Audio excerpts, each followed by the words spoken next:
साथियों नमस्कार, कैसे हैं आप सब लोग। मजामा केम छो, कैसा आहे आप सबको। जय श्री राम, जय बालाजी की, जय खाटू श्याम जी की। मेरा नाम है डॉक्टर जिनेश सोनी, मैं पेशे से एक एडवोकेट हूँ। आज के हम क्लास में डिस्कस करेंगे एक important concern regarding the child custody. देखिए, हम सब जानते हैं रिगार्डिंग चाइल्ड कस्टडी, बच्चे का वेलफेयर और बच्चे का अपब्रिंगिंग जो है काफी इंपॉर्टेंट है। पर आज तक मैं समझ नहीं पाया कि क्या कॉन्सेप्ट है वेलफेयर का या क्या कॉन्सेप्ट है अपब्रिंगिंग का। और ये मेरी नहीं, ये आप सबकी समस्या है। Anyone among you can define the basic concept of upbringing and welfare? मेरे हिसाब से हमें जाना पड़ेगा प्रैक्टिकल पर्सपेक्टिव में rather than being the theoretical perspective. देखिए, जो छोटा बच्चा होगा वो डिपेंड होगा मदर की फीडिंग पे। उसको मदर का साथ चाहिए। रात को कई बार होता है बच्चा सो नहीं रहा है तो मदर जो है उसको थपथपाती है ताकि बच्चा जो है सो जाए, या उसको रात को जो है फीड भी कराना पड़ता है। बच्चे की साफ सफाई, बच्चे को नहलाना, ये बेसिक काम है, ये मदर ही कर पाएगी। तो बच्चे का जो अपब्रिंगिंग है उसमें रोल सारा का सारा जो है मदर का है। पर जब एक सर्टेन एज बच्चा प्राप्त कर लेता है तो वो कैसे अपने आप को करेगा ओरिएंटेड, कैसे उसको जॉब मिलेगी, कैसे व्यापार करेगा, ये डायरेक्शन जो है उसको फादर ही दे पाएंगे। तो बेसिकली हम ये कह सकते हैं कि एक बच्चे के विकास में दोनों ही पेरेंट्स का अपना अपना योगदान है। पर जब ये डिस्प्यूट पहुंचते हैं कोर्ट तक तो पेरेंट्स जो कॉन्सेप्ट है अपब्रिंगिंग का उसको भूल जाते हैं, जो कॉन्सेप्ट है वेलफेयर का उसको भूल जाते हैं। उनका पूरा का पूरा फोकस रहता है कि उनका ईगो जो है वो कैसे सिद्ध होगा। देखिए, अगर आप चाहते हैं बच्चे का अपब्रिंगिंग करना, बच्चे का विकास करना, तो आपको ईगो साइड करना होगा। अगर आप दोनों की नहीं बनती है पर आप दोनों ही फोकस है बच्चे के ऊपर, तो एक बेसिक आइडियोलॉजी है we can do the parental arrangement. अगर आप सहमत नहीं हो गए तो मामला फिर कोर्ट तक जाएगा और अल्टीमेटली नुकसान आपका ही है, नुकसान जो है आपके बच्चों का है। जो लिटिगेशन मात्र 15-20-25 हज़ार में निपट सकता है उसके आप लाखों रुपए खर्च करते हो और हासिल क्या होता है आपको? कुछ भी नहीं। इसलिए थोड़ा सा सिंसियरली काम करो, मेरी बात को मानो। कुछ नहीं रखा है कोर्ट में, आप खुद तय करो अपने राइट्स को, और जितना आप तय कर पाओगे राइट्स को इन कॉन्टेस्ट विद चाइल्ड, उतना आपके लिए बेहतर है, उतना आपके बच्चे के लिए बेहतर है। यही समझदारी है। साथियों, आज एक महत्वपूर्ण जजमेंट जो है हम डिस्कस करेंगे। ये जजमेंट है ऑनरेबल बॉम्बे हाई कोर्ट का। इसका टाइटल है एक्स बनाम एक्स, स्पेसिफिक जो है नाम नहीं दिया गया, और जजमेंट है दिनांक 21/7/2025 का। जजमेंट जो है आपको मिल जाएगा लाइव लॉ पे, जाकर आप देख सकते हैं। इस केस में क्या हुआ था कि जो मदर और फादर जो है वो मुस्लिम है। ये एक स्पेसिफिक केस है। कई बार फादर के माइंड में होता है कि मेरे पास अधिकार है इजाजत का, तो बच्चे को जो है मैं लेके आ जाऊंगा, पर यहाँ पर स्थितियां जो है डिसाइड हुई है अलग तरीके से। तो वो क्या है बिंदु, उसको हम समझते हैं। देखिए, जो कंसर्न जो बच्चा है जिसको लेकर विवाद था वो है एक मेल चाइल्ड जिसकी उम्र है 9 वर्ष 9 महीने। Concerning the custody of child एक पिटिशन जो है फाइल की गई धारा 7, 10, 25 गार्जियनशिप एंड अबॉर्ट एक्ट में। एक बात ध्यान रखिएगा कि जब भी हम फाइल करते हैं case for the child custody, उसके साथ साथ धारा 12 गार्जियनशिप एंड अबॉर्ट एक्ट के तहत जो है अर्जी फाइल होती है जिसमें बच्चे का विजिटेशन राइट जो है मांगा जाता है।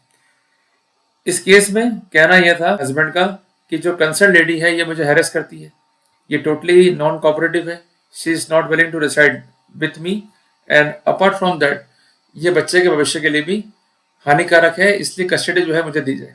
देखिए, जब भी केस आएगा कंसर्न कस्टडी का तो कुछ पॉइंट जो है काफी इंपॉर्टेंट है। सबसे पहला है कॉन्टेंट ऑफ द पार्टीज। कई बार ऐसा होता है कि जो बिहेवियर है आपकी वाइफ का या बच्चे की माँ का वो अब्यूजिव है, उसकी फैमिली का बिहेवियर भी जो है अब्यूजिव है। वो लगातार जो है आपसे झगड़ा कर रहे हैं, गाली गलौज कर रहे हैं, आपको इल्ट्रेट कर रहे हैं, they are having the criminal antecedent. तो ये इंपॉर्टेंट पैरामीटर है to reflect their content. Apart from that कोई कोर्ट का ऑर्डर है जिसको ये नॉन कंप्लायंस कर रहे हैं, तो ये भी एक इंपॉर्टेंट कॉन्टेक्ट है to decide the factum of child custody. किधर हो गया अपने को? तो जब भी आप कोई फैक्ट लिखते हो तो सपोर्ट करो अपने अवर्मेंट को विद द एविडेंसेस। कई बार ये भी कहना होता है आपका कि पत्नी जो है वो किसी के साथ जो है एडिटरी में है, उसके एक्स्ट्रा मैरिटल अफेयर हैं। सिर्फ कह देने मात्र से काम नहीं चलेगा। अगर आपके पास कुछ फैक्ट्स हैं तो उसका फाउंडेशन क्या है, उसका आधारभूत क्या है, वो आपको साबित भी करना होगा। बगैर फैक्ट्स को साबित किए आप कोई भी राहत नहीं पा पाएंगे। इसके अलावा जो फैक्टर है इनकम का, it is not the factor absolute, rather than it is the relevant factor जिसके आधार पर बच्चे का फिजिकल डेवलपमेंट कैसे होगा, उसका फिजिकल वेलफेयर कैसे होगा, इसको जो है डिसाइड किया जाता है। क्लियर है बात ये? कई बार आप लोग क्या गलती करते हो, सिर्फ इनकम के बेसिस पर क्लेम करते हो चाइल्ड कस्टडी। कोर्ट जो है बुरा मानता है, सिर्फ इनकम दिखा करके या लग्जरी दिखा करके आप चाइल्ड कस्टडी एब्सोल्युटली क्लेम नहीं कर सकते हो। इनकम का हम क्या बेनिफिट लेंगे कि साहब बच्चे के नाम मैंने पॉलिसी करी, या बच्चे को लगे मेरी ये पॉलिसीज है, या बच्चे को मैंने जो है इस स्कूल में पढ़ाया और ये महंगा स्कूल है जिसको मैं अफोर्ड कर सकता हूँ, माँ जो है अफोर्ड नहीं कर सकती है। ये तो बेसिस और क्या। बेसिकली मेरा कहना यह है कि जो पैसा आपके पास में है उसका बेटर यूज क्या है बच्चे के वेलफेयर के लिए, ये है फाइनेंशियल मैनेजमेंट। तो इस पर जो है आपको जोर देना होता है, जबकि आप लोग क्या जोर दे रहे हो, लग्जरी के ऊपर। तो थोड़ा सा मैच्योर एक्ट करना पड़ेगा, और जो स्पेसिफिक गवर्नमेंट्स हैं in the light of financial arrangements, उसको जो है आपको अवॉइड करना है। बच्चे के लिए अपन बेस्ट से बेस्ट क्या कर सकते हैं, उदाहरण के लिए अगर आपने ली है मेडिकल पॉलिसी तो ये बेस्ट वेलफेयर है, इसको आप पॉइंट आउट कीजिए। कोई आपने ली है LIC, उसको पॉइंट आउट कीजिए। कोई बच्चे के नाम FD है, उसको पॉइंट आउट कीजिए। या को मैं इसलिए कह रहा हूँ क्योंकि जितना हम बच्चे के लिए वर्कआउट कर सकते हैं उतना हमें यहाँ पर अवॉइड करना है, बट वो वेलफेयर होना चाहिए in term of financial progress, ना कि इन टर्म ऑफ लग्जरी। जितना वो प्रोग्रेस कर पाएगा फाइनेंशियल टर्म में, उतना ही बच्चे का वेलफेयर जो है सुनिश्चित हो गया होगा। क्लियर है बात ये। तो ये इंपॉर्टेंट सिनेरियो है, इसको ध्यान रखिएगा। सबसे आखिरी में आता है बच्चे का प्रेफरेंस, कि बच्चा क्या चाहता है। अगर बच्चा एक सर्टेन एज को प्राप्त कर चुका है, 7 साल का है, 8 साल का है, 9 साल का है, वो समझता है कौन उसके लिए बेटर है, तो जिसके साथ बच्चे का बेटर अफेक्शन है, लव है, कोर्ट कई बार इंक्लाइन करता है कस्टडी उस पेरेंट को। तो कुल मिला के जो प्राइमरी केयर टेकर है उसका प्रेफरेंस जो है वो बेटर फुटिंग पे होता है as compare to secondary care taker.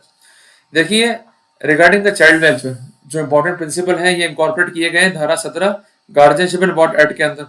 और सबसे इंपॉर्टेंट बात यह है कि कई बार आप क्या करते हो, डॉक्यूमेंट्स को पेश नहीं करते हो वाइल फाइलिंग द पिटिशन, आप डॉक्यूमेंट्स को पेश करते हो बाद में।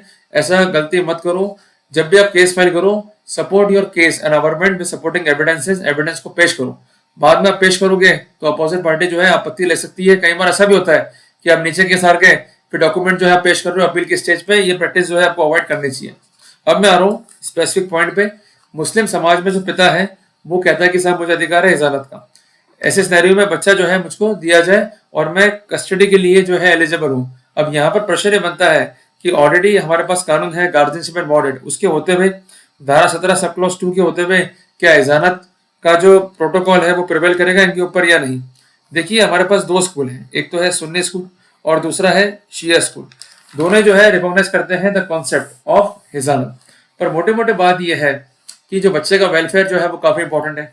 अगर मदर जो है बच्चे के वेलफेयर के लिए दिखती है कोर्ट को on the best side, means उसने वो पैरामीटर कोर्ट को बताया कि उसका बेटर बच्चे से अफेक्शन है, बेटर जो है बॉन्डिंग है, उसके पास इनकम के जो है रिसोर्सेस हैं और बच्चे को वो बेटर डेवलप कर सकती है। और इसके विपरीत आपके पास कोई भी एविडेंस नहीं है जिसके आधार पर आप अपना पक्ष जो है मजबूती के साथ रख पाएंगे, तो ऐसे सिनेरियो में जो कस्टडी का अधिकार है वो आप डेफिनेटली खो जाएंगे। तो इसलिए बार बार मैं कह रहा हूँ कि सिर्फ हिजानत होना पर्याप्त नहीं है।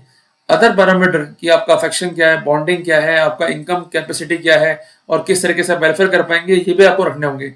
अगर वो फैक्टर आपने नहीं रखे तो 17(2) गार्जियनशिप एंड बॉर्ड एक्ट के अकॉर्डिंगली भले ही इजाजत का अधिकार आपको होगा, पर तब भी चाइल्ड कस्टडी के क्लेम को आप डोमिनेंट साइड पर नहीं लड़ पाएंगे। तो ये इंपॉर्टेंट पॉइंट है, इसको ध्यान में रखिएगा।